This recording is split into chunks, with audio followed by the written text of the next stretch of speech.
ব্যাংকের কোনো কর্মকর্তারা আমাদের সাথে যোগাযোগ না করার কারণে আমরা পরবর্তীতে আমাদের শান্তিপূর্ণ কর্মসূচি থেকে আমরা আমরণ অনশনে গিয়েছিলাম। সেই আমরণ অনশনের মধ্যে SIBL PLC তাদের লাঠিয়াল বাহিনী দিয়ে আমাদের উপর আক্রমণ করে আমাদেরকে আহত করেছে। এই আহত করার প্রতিবাদে আমরা আজকের এই শান্তিপূর্ণ মানববন্ধন এবং এই হামলার প্রতিবাদ জানাচ্ছি। প্রিয় সাংবাদিক বন্ধুগণ, আপনাদের মাধ্যমে আমরা বাংলাদেশের অন্তর্বর্তীকালীন সরকার এবং বাংলাদেশ ব্যাংকের গভর্নরের কাছে আমাদের দাবি জানাচ্ছি যে তিনারা কালকে আমাদের শান্তিপূর্ণ আমরণ অনশন কর্মসূচিতে যে ন্যাক্কারজনক হামলা করেছে তার সুষ্ঠু তদন্তের মধ্য দিয়ে তাদের সকলকে বিচারের আওতায় আনার দাবি জানাচ্ছি। সাংবাদিক বন্ধুগণ, আমি অত্যন্ত দুঃখের সাথে আরো একটি বিষয় আপনাদেরকে জানিয়ে রাখতে চাই। সোশ্যাল ইসলামী ব্যাংক PLC তারা গতকাল সমকাল এবং ঢাকা পোস্টের মধ্যে আমাদের ব্যাপারে পৃথিবীর ইতিহাসের সর্বোচ্চ মিথ্যাচার করেছিল। তারা বলেছে আমরা নাকি ট্রাকে করে এসেছিলাম, কিন্তু আমরা কেউ ট্রাকে করে আসি নাই। আমরা বিগত 30 তারিখ থেকে শান্তিপূর্ণভাবে অবস্থান করেছি, যার প্রমাণ তাদের ব্যাংকের CCTV ফুটেজ যদি চেক করা হয় সেখানে প্রমাণিত হবে। দ্বিতীয় নম্বর, তারা মিথ্যাচার করেছিল।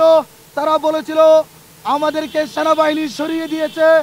আমাদের কাছে ভিডিও ফুটেজ আছে, আমাদের কাছে লাইভের মধ্যে যে ভিডিও করেছি তার ফুটেজ আছে। আমাদেরকে তাদের কর্তৃক লেলিয়ে দেওয়া লাঠিয়াল বাহিনী আমাদেরকে আহত করেছিল। সেই সাথে SIBL এর একজন সম্মানিত চেয়ারম্যান স্যার তিনি বলেছেন আমাদের অবৈধ নিয়োগ। আমি যদি বলি আমাদের যদি অবৈধ নিয়োগ হয়ে থাকে, আমাদের হাতে আমাদের নিয়োগ প্রক্রিয়ার আমাদের সার্কুলার রয়েছে। এটি হচ্ছে বাংলাদেশের একটি জাতীয় সংবাদ পত্রিকা প্রথম আলোতে আমাদের পত্রিকাতে তাদের বিজ্ঞাপন ছিল। একই সাথে তারা অনলাইন পেজের মধ্যে তারা বিজ্ঞাপন দিয়েছিল, যার প্রেক্ষিতে আমরা আবেদন করেছিলাম।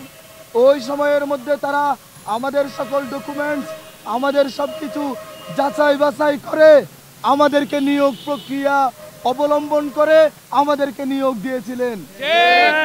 আমি যদি বলতে চাই, আমাদের নিয়োগ হয়েছিল বর্তমান সময়ের DMD জনাব আব্দুল হান্নান খান স্যারের সিগনেচারে, যিনি তৎকালীন সময়ে HRDর প্রধান ছিলেন। তিনি এখনো কর্মরত রয়েছে। সুতরাং আমি বলতে চাই, আমাদের নিয়োগ যদি অবৈধ হয় তিনি এখনো কিভাবে কর্মরত থাকতে পারে। সেই সাথে আমি বলতে চাই, আমাদেরকে বলা হয়েছিল ব্যাংকিং খাতে সুশাসন প্রতিষ্ঠা। আমি বলতে চাই আমাদের নিয়োগ হয়েছে মার্চ মাস থেকে।